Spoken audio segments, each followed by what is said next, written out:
بڑی ایک خوشائن طریقے سے دیکھتا ہوں، کیونکہ ہماری بدقسمتی سے جو ہمارا ملک جس طرح ایوالو ہوا اور ہم نے اس کی ساری سٹیجز دیکھی ہیں. اتنی عمر ہے میری کہ میں نے اس کی ساری، جب یہ ایک بڑی تیزی سے ایشیا میں اوپر جا رہا تھا اور ایکسپیکٹیشنز تھی کہ یہ ملک وہ بنے گا، جو ایک کتاب تھی دی ایشین میریکل، اس کے اندر پاکستان کو انہوں نے کہا تھا کہ یہ ایشیا کا کیلیفورنیا بننے جا رہا ہے. اور پھر ہم نے اس کی جو زوال بھی دیکھا کہ وہ ملک جس سے جو سب کانٹیننٹ میں سب سے آگے تھا، سب اکنامک انڈیکیٹرز میں 1990 تک پاکستان سب سے آگے تھا، اور پھر ہم نے سب سے پیچھے جا کے دیکھا.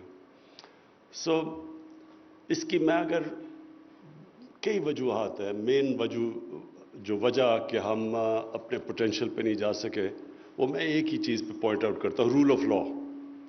جب آپ کے ملک میں رول آف لا نہیں ہوتا، فرق ہی قوموں میں رول آف لا ہے. اگر آپ غریب ملکوں کو دیکھیں تو غریب ملکوں کی وسائل کی وجہ سے نہ ہونے کی وجہ سے غربت نہیں ہے. رول آف لا کرٹیکل چیز ہے جس کی وجہ سے ایک معاشرے میں سویلائزیشن بھی آتی ہے، میریٹوکریسی آتی ہے، وہ اوپر آتا ہے، اور پھر ڈیموکریسی بھی اسی ملک میں پراسپر کرتی ہے جدھر رول آف لا ہے.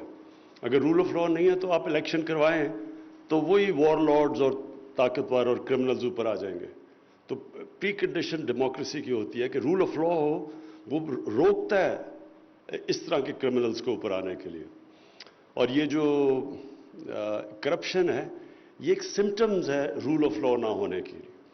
تو اور ساری بھی جو ڈیولپنگ ورلڈ ہے وہ پیچھے کرپشن کی وجہ سے ہے، اور کرپشن ایلیٹ کی. تو میں اس لیے اس کو ویلکم کرتا ہوں کہ جو چیز لیکنگ ہے ہمارے ملک میں وہ ہے ریسرچ. اور ریسرچ کی جو سب سے بڑی خوبی ہوتی ہے، اوریجنل تھنکنگ آتی ہے ایک معاشرے میں. وہ آپ اوریجنل تھنکنگ لا ہی نہیں سکتے جب تک آپ کے پاس ریسرچ نہ ہو اور پھر وہ ڈیبیٹ کر کے اپنے تھاٹ پروسیس کو آگے لے کے جائیں. جب آپ کے ملک میں ریسرچ نہیں ہوتی تو پھر آپ سیکنڈ ہینڈ نالج باہر سے آتی ہے، آپ کسی اور لوگ آپ کو ڈیفائن کرتے ہیں بجائے آپ اپنے آپ کو ڈیفائن کریں. تو یہ کلاسک کیس ہے، یہ جو آپ نے ابھی کتاب مجھے دی افغانستان کی، کہ وہ ملک جو سب سے بڑا کولیٹرل ڈیمیج تھا افغانستان کی جنگ میں امریکہ کے ساتھ شرکت کرنے کی، اسی کے اوپر سارا نزلہ گر گیا کہ وہ اس لیے نہیں کامیاب ہوئے کیونکہ پاکستان کی وجہ سے وہ کامیاب نہیں ہوئے.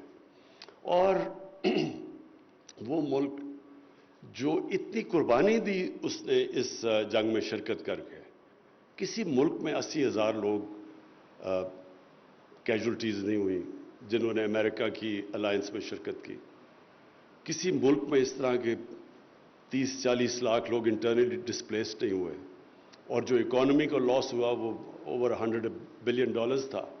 لیکن اس کے باوجود آپ پچھلے 10-15 سال کے اخبار اٹھا کے دیکھیں، 12 سال کے، جو بھی مغرب اخبار ہوتا تھا کسی نے پاکستان کو کریڈٹ نہیں دیا اس کا، بلکہ بدنامی ہوئی کہ ڈبل گیم کھیل رہے ہیں اور یہ کر رہے ہیں اور وہ کر رہے ہیں، جبکہ غلطیاں ساری وہ کر رہے تھے اور وہ سارا اسکیپ گوٹ پاکستان بن رہا تھا.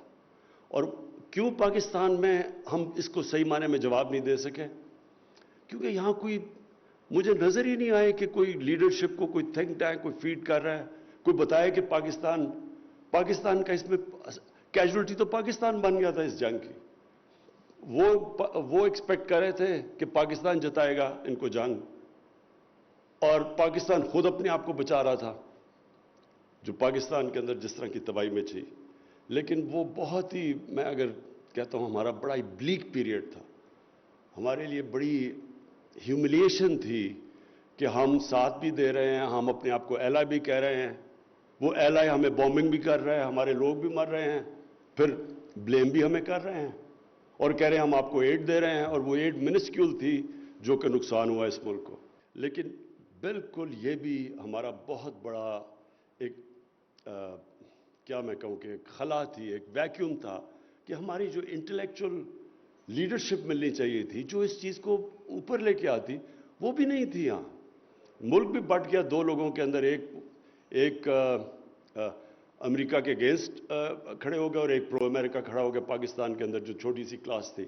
تو ہم بالکل اپنا پوائنٹ آف ویو دنیا میں پروجیکٹ ہی نہیں کر سکے. اور اسی طرح اگر آپ آگے چلے جائیں تو یہ سارا جو اسلاموفوبیا دنیا میں، یہ صرف ہمارا قصور نہیں ہے. یہ مسلمان دنیا کے اندر دیکھیں کدھر ہیں وہ تھنک ٹینکس جو کہ جواب دیتے کہ ٹیررزم اور اسلام کا کیا چکر ہے، ان کی کیا کوریلیشن ہے. کوئی بھی دنیا کے اندر کسی بھی مذہب، کوئی بھی مذہب اجازت نہیں دیتا دہشت گردی کی. مسلمان کیسے اسلام اور ٹیررزم اکٹھے ہو گئے 9/11 کے بعد؟ اسلام تو ایک ہی ہے. ریڈیکلز ہیومن کمیونٹیز میں ریڈیکلز ہوتے ہیں، ماڈریٹس ہوتے ہیں، لبرلز ہوتے ہیں، لیکن دین کا تو اس سے کوئی چکر نہیں. دین تو ہے کہ نبی صلی اللہ علیہ وسلم کا دین. تو کوئی بھی صحیح معنی میں ساری دنیا میں جو خاص پر مغرب میں مسلمان رہتے تھے ان کو اتنی مشکلوں کا سامنا کرنا پڑا اس دور میں، اور کوئی بھی مسلمان دنیا کی لیڈرشپ سے کوئی رسپانس نہیں آیا. اور ابھی بھی میں سمجھتا ہوں کہ جو ہندوستان کر رہا ہے اس وقت، جو ہندوستان کو وہ ڈیموکریسی بھی کہتے ہیں اور اس کے ساتھ کوئی ویسٹرن ملک اس کو کوئی تنقید نہیں کرتا جس طرح کی حرکتیں کر رہا ہے ہندوستان. اب جو کشمیر میں کر رہا ہے، آپ سوچ لیں کہ جو کشمیر میں اگر یہ اور کوئی ملک کر رہا ہوتا تو کتنا شور مچنا تھا. تو اس میں بھی پھر مسلمان دنیا میں اگر ہمارے تھنک ٹینکس ہوتے کم از کم اس کو اٹھاتے ہیں اس چیز کو. تو وہ بھی ہماری بڑی بدقسمتی ہے کہ جس طرح کی ریسسٹ گورنمنٹ آئی ہوئی اور جس طرح کی فیشسٹ پالیسی ہے اس کی، جو وہ اپنی مائنورٹی سے کر رہے ہیں، اور خاص طور پہ پھر سے جو وہ کشمیر میں کر رہے ہیں. لیکن انفارچونیٹلی ہماری مسلمان دنیا میں ایسے تھنک ٹینکس نہیں ہیں جو کہ پروجیکٹ کر سکے اس چیز کو. میں یہ بھی سمجھتا ہوں کہ جو آپ نے نیشنل سیکیورٹی کی بات کی، نیشنل سیکیورٹی ہم سب جانتے ہیں کہ صرف اب تک ہم ساری کانسنٹریشن ہماری ملٹری کے اوپر تھی، but actually national security all encompassing چیز ہے. اور اس کے اندر کبھی بھی نیشنل سیکیورٹی آپ کی ہو ہی نہیں سکتی جب تک ایک انکلوسیو گروتھ نہ ہو. کوئی بھی ملک سیکیور نہیں ہو سکتا جس اگر چھوٹا سا طبقہ امیر ہوتا جائے اور جو نیچے لوگ ہیں وہ پیچھے رہ جائیں. کوئی ملک سیکیور نہیں ہوتا اس سے، بلکہ وہ بھی ملک سیکیور نہیں ہوتا جدھر ایک علاقہ ڈیولپ ہو جائے یا 2-3 شہر ڈیولپ ہو جائیں اور باقی جو ملک ہے وہ پیچھے رہ جائے یا صوبہ پیچھے رہ جائے. یہ ہمیشہ یہ ہوتا ہے انتشار کا کاز. آپ کے ملک کے اندر جب بھی وائلنس ہوتی ہے کہ کوئی لوگ کھڑے ہو جاتے ہیں، وہ اس لیے ہوتے ہیں کہ ان ایکول ڈیولپمنٹ ہوتی ہے، نا انصافی ہوتی ہے. تو یہ نیشنل سیکیورٹی کا یہ بھی بہت بڑا ایشو ہے کہ ہم ایکویٹیبل انکلوسیو ڈیولپمنٹ کیسے کر سکیں. یہ بھی بڑا امپورٹنٹ ہے. اور پھر جو ہیومن ڈیولپمنٹ ہے اس کے اوپر بھی بہت امپورٹنٹ ہے کہ آپ کی اس کے اوپر توجہ ہو. میں یہ چاہتا ہوں کہ آپ ہائی لائٹ کریں کہ جو ہمارا یہ 3 ٹیئرڈ سسٹم بن گیا ہے. یہ دیکھیں نا، اگر ہمارے پاس صحیح تھنک ٹینکس ہوتے، ریسرچ ہوتی، تو اس کے اوپر تو کوئی کامنٹ کرتا کہ تھوڑے سے بچوں کو آپ انگلش میڈیم ایجوکیشن دے رہے ہیں، پھر اردو میڈیم ہے، پھر دینی مدرسے ہیں، اور پھر ہم سمجھتے ہیں کہ اس کا فال آؤٹ نہیں آئے گا پاکستان میں. ہم جب یہ انتہا پسندی دیکھتے ہیں تو اس کے پیچھے تو جائیں. جب انتہا پسندی ہوتی ہے، ایک چھوٹا سا وہ جو 2 طرف آ گیا نا، ایک طرف انگلش میڈیم ایجوکیشن آ گیا، بیچ میں اردو میڈیم اور ادھر دینی مدرسے، 3 پیرلل سسٹم چل رہے ہیں. اور یہ جب میں جب پڑھتا تھا تو 4-5 انگلش میڈیم سکول تھے، باقی سارے اردو میڈیم تھے. وہ بجائے ہم اس کو کلونیل ایجوکیشن سسٹم کو ٹھیک کرتے ہیں، ہم نے اور اس کے اندر ڈسٹورشن لے آئے.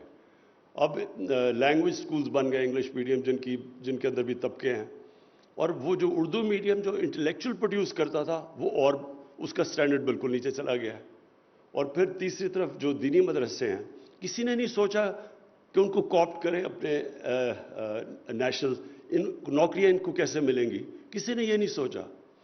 تو یہ جو سسٹم اس لیے ہوا کہ ہمارے ملک میں بدقسمتی سے کبھی بھی ریسرچ نہیں ہوئی ان چیزوں کے اوپر. ہم سیکنڈ ہینڈ ریسرچ کے اوپر گزارا کرتے رہے. جو باہر سے آ جاتا تھا اسے سب مان جاتے تھے کہ جی ہاں جی یہ تو وہ فلانے انگلش اخبار میں لکھا گیا تو ٹھیک ہوگا. امریکہ میں تھنک ٹینکس پاکستان کے اوپر کہہ رہے ہیں کہ جی دا موسٹ ڈینجرس پلیس اور یہ اور وہ. ہمارا کوئی جواب نہیں آ رہا. اس لیے یہ ضروری ہے کہ ہم ایک آل انکمپسنگ نیشنل سیکیورٹی کی بات کریں.